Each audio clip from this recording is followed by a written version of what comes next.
Fouta Djallon, les danses du Fouta Djallon, en réalité, ce sont les danses de l'autruche, en fait.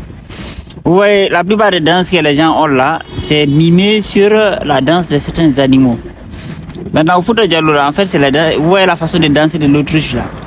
Et vous voyez comment il fait sa tête, il se courbe, il fait sa tête et tout ça, et puis il tournoie, il fait les pivots, il court, et puis il tourne, il se retourne. En fait, ça, c'est le type de danse qu'on fait typiquement depuis le Fouta Djallon, en fait. Maintenant, on sait que, par exemple, l'autruche, la plume d'autruche, c'est ça qui est sur la mat, la divinité, la mat qui est là-bas, la plume d'autruche qui est sur sa tête. Voilà le modèle des plumes d'autruche même qui sont là, au milieu là, comment ils faisaient les plumes d'autruche en Égypte antique. Et puis, on a les Wodabé qui ont toujours les plumes d'autruche. En fait, les plumes qui sont sur la tête des Wodabé là, ce sont les plumes d'autruche, en fait, vous voyez, non? Et la divinité mat, qui est la divinité de l'équilibre et de l'harmonie. Et même dans le jugement des morts, on pèse le cœur de l'individu dans une balance avec la mat. Si elle est plus lourde que la mat, il se fait dévorer. Si elle est plus léger que la mat, la plume d'autruche, il est sauvé. Donc, en fait, les Wodabé vers comme Nigeria, Niger, jusqu'à vers même un peu côté Niger, voilà, ils ont cette culture-là, ouais, non? Donc, voilà, Osiris, il a 2 plumes de mat. En fait, ça, là, ce sont des plumes de mat, en fait, qui sont là. Mais c'est des fabrications en métal, mais symbolisant la plume de mat, 2 plumes de mat sur la tête d'Osiris. Or, l'Osiris, c'est la plus grande divinité, le premier roi de l'Égypte antique, le roi mythique, historico-mythique. Voilà, ouais, non. Donc, ils avaient beaucoup de relations avec les autruches en Égypte antique. Voilà, les plumes de mat au milieu. Voilà, mais donc la divinité suprême, même le grand pharaon, il avait des plumes de mat sur sa tête. Après, donc, c'est dire l'importance en fait des autruches dans la culture égyptienne antique, en fait. Dans la culture égyptienne antique, les autruches avaient une grande place. Après, on a de l'autre côté, on a Isis qui a 2 plumes de mat aussi sur la tête. Isis.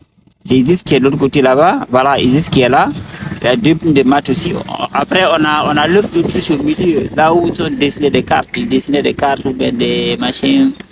L'œuf d'autruche, il y a des œufs d'autruche qui ont été découverts en Égypte antique, qu'ils utilisaient pour dessiner des choses ou bien des figures, vous voyez, non? Voilà, et puis voilà des vraies plumes d'autruche juste en bas là. Donc, c'est-à-dire que l'autruche, non seulement il est élevé, voilà, maintenant les peuples du Soudan, jusqu'à maintenant, ils se mettent 2 plumes d'autruche sur la tête quand ils font certaines cérémonies. Ils se mettent 2 plumes d'autruche sur la tête, vous voyez, non? Donc, ça, c'est les peuples du Soudan. Donc, en fait, vers le Levant, ils ont gardé cette culture. Et puis, dans les choses les plus sacrées de l'Égypte antique, c'est la plume de mat et puis l'œil d'Horus. Ce sont les symboles les plus sacrés de l'Égypte antique.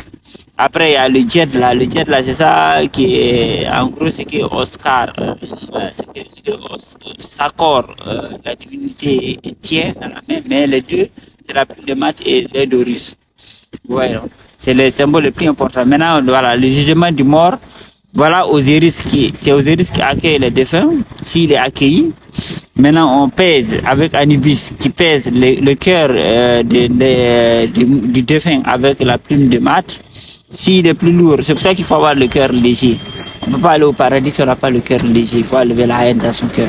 Ouais, non. Donc, si ton cœur est plus lourd que la plume d'autruche, tu te fais dévorer par le chien qui est à côté d'Osiris. Sinon, tu es accueilli par Horus. Mais par Osiris au moins. Osiris qui est ressuscité mais qui est Dieu du royaume des morts. Maintenant lui il t'accueille et lui-même il a le plume d'autruche. Donc maintenant l'animal là aussi il est très sacré parce que c'est un animal qui danse pour le soleil. C'est-à-dire qu'à l'aube, le soleil levant, l'autruche court et danse. Et il danse aussi à midi, le zénith, quand le soleil est au zénith. En fait c'est un animal qui est très en relation avec le soleil. Ra, la divinité solaire. C'est pour ça qu'il est très important chez les Égyptiens, tout comme le coq par exemple. Vous savez que le coq, même dans l'obscurité, le coq à l'aube, il va faire le cocorico, il chante, il fait l'appel, même en pleine obscurité, parce qu'il a une horloge interne qui est associée au soleil. Donc l'autruche aussi pareil, quand il y a l'aube, quand le soleil vient, il court comme ça, vous voyez comment il court là, et puis il fait ces mouvements en mode imprévisible là, et puis il tournoie. C'est exactement ce qu'il fait. Il danse jusqu'à être vidé d'énergie, quoi. Voilà, à l'aube. Donc puis vous voyez comment il tapote le sol là. voilà, le coup de pied au sol là. Et puis après, il se courbe comme ça. Il se courbe comme ça, remis à la tête de gauche. Mémorisez cette façon de voir, vous allez voir.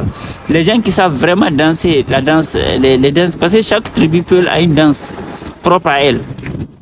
Maintenant, ceux qui maîtrisent vraiment le type de danser du Fouta Djallon là, en fait, c'est exactement comme ça qu'on le danse. Vous voyez, non? Parce qu'il y a les types de danse. Vous voyez, cette petite fille là, par exemple. Vous voyez, c'est cette façon. Vous voyez, non?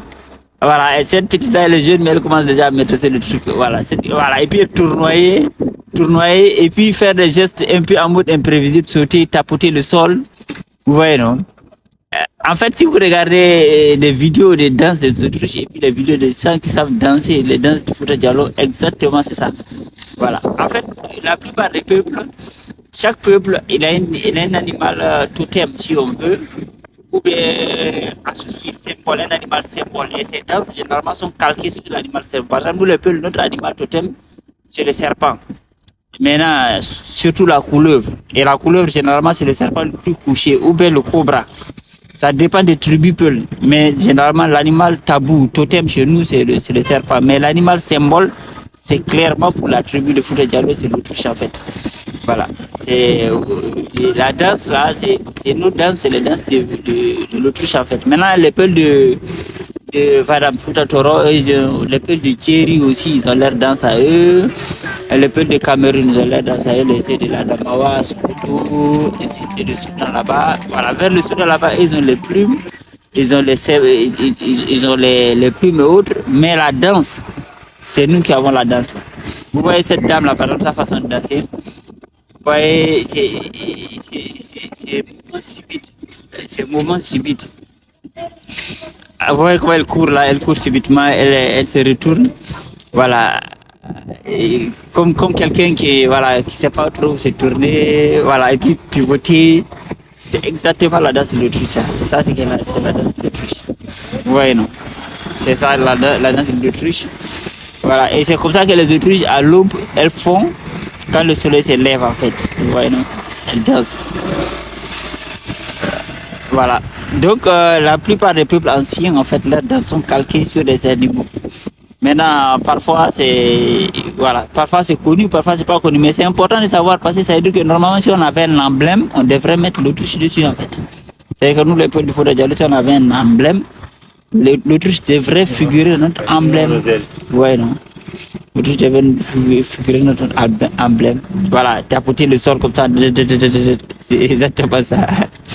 Mais c'est puissant, donc ça nous montre à quel point on est relié avec ces anciennes civilisations et pourquoi aujourd'hui les gars ils veulent à tout pour terminer. Vous voyez ces deux listes là, l'autre là-bas c'est une liste de 31 personnes qui ont été éliminées vers la frontière Mali-Mauritanie, dans la zone qu'on appelle Nioro et puis Kai. Et là c'est une liste au centre du Mali, c'est-à-dire que le Massina, plus de 22 personnes éliminées. Et tout ça, ce sont des hommes. Maintenant, donc, il y a environ 50 personnes qui sont perdues, comme ça, ce sont 50-60 personnes. Et imaginez maintenant la descendance de 50-60 personnes, la perte que ça va provoquer dans 50 ans. C'est-à-dire que les descendants, parce que tout ça, c'est des hommes en âge marié ou bien en âge de se marier.